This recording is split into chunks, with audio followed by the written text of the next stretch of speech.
দর্শক বর্তমানে অবস্থান করছি রংপুর রাইডার্সের হোম অফ গ্রাউন্ডে।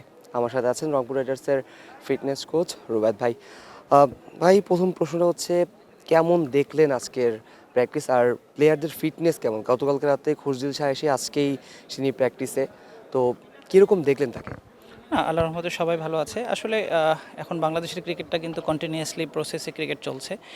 দেখবেন একটার পর একটা ক্রিকেট চলতে আছে। সো ফিটনেসের দিক থেকে আসলে ওরকম ঘাটতি না পাওয়ারই স্বাভাবিক, কারণ কি কন্টিনিউয়াসলি তারা একটার পর একটা টুর্নামেন্ট বা ম্যাচ খেলে যাচ্ছে।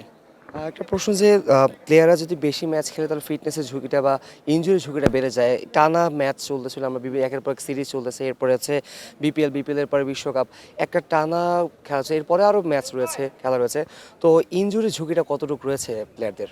না, এখন যেই সিচুয়েশানগুলো চলছে এটার সাথে আপনি যদি মানিয়ে নিয়ে না চলতে পারেন তাহলে আপনি আসলে কন্টিনিউস করতে পারবেন না। So what ever the situation, আপনাকে অ্যাডপ্ট করতে হবে, আপনাকে ওটা হ্যান্ডেল করতে হবে।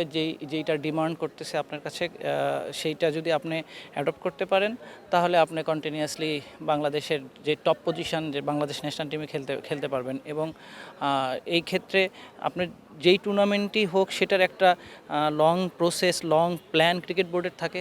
সাপোজ 1 বছর, 6 মাস, 3 মাসের বিভিন্ন রকম যেই ক্যালেন্ডার থাকে, সেই ক্যালেন্ডার অনুযায়ী কিন্তু তারা যেভাবে ম্যাচ খেলে এবং ম্যাচের পরে ওদের রিকভারি সেশন, ওদের ফিটনেস সেশন এবং সব কিছুর সমন্বয়েই কিন্তু, আর এখন টেকনোলজি অনেক হাই হয়ে গেছে, ওদের ওয়ার্কলোড ম্যানেজমেন্টটা সবাই মেনটেন করে।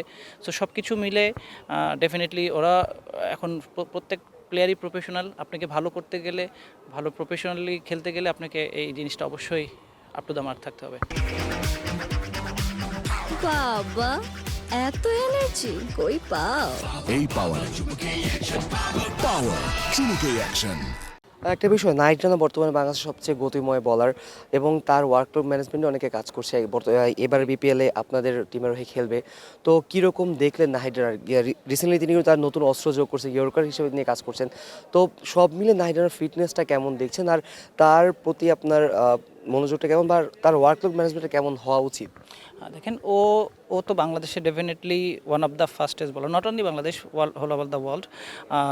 এবং আপনারা হয়তো জেনে থাকবেন বাংলাদেশের one of the good fitness ম্যানও কিন্তু সে, ও নাহিদ রানা। ওর ফিটনেস কিন্তু খুবই ভালো, রানিং সেশন, রানিংয়ের ওর টাইমিংও অনেক ভালো। সো সব দিক থেকে সো ডেফিনেটলি ও অনেক অ্যাক্টিভ, অনেক ফিট এবং তার ফলশ্রুতিতে সে সবসময় জোরে বল করে এবং একই রিদমে কন্টিনিউয়াসলি জোরে বল করতে পারে।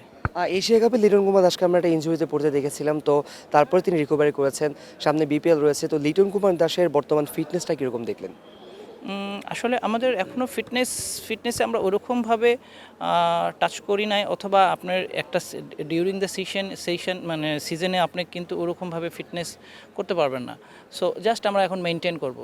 সো ফার আমি যা ওর যেই অ্যাপ্রোচ, অ্যাটিটিউড বা ওর যেই মুভমেন্ট দেখেছি সব কিছু ভালো মনে হয়েছে আমার কাছে।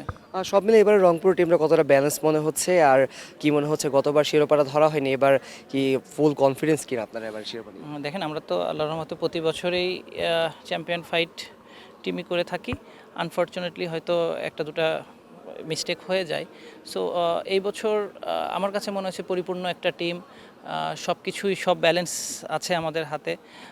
এটা জাস্ট প্রপার ইউটিলাইজ করতে পারলে আমরা ইনশাল্লাহ চ্যাম্পিয়ন হব।